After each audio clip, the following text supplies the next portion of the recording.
The 5'11" Sekai Yuno is a very different girl compared to most women her age. Whilst her athletic physique is incredibly fuckable by a narrow landslide, Yuno has this childlike impishness to her, a trait she is doing what she can to de-emphasize with her clerk work. But she can't help but feel as if she's lying to herself. Perhaps spending some time with Josh and Alex might help.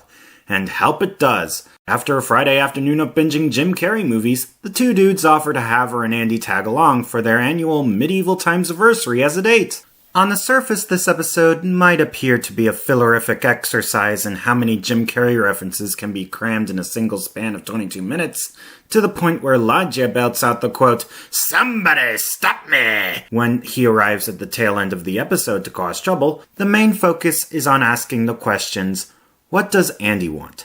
What does Yuno want?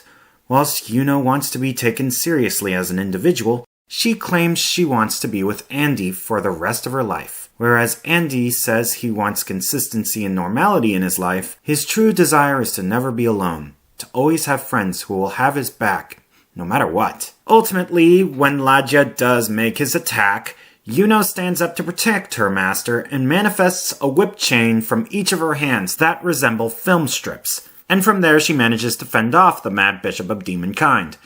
Andy stands impressed by his mistress, and so too does Xemnas, who cracks a faint smile of satisfaction. "Now you are ready,"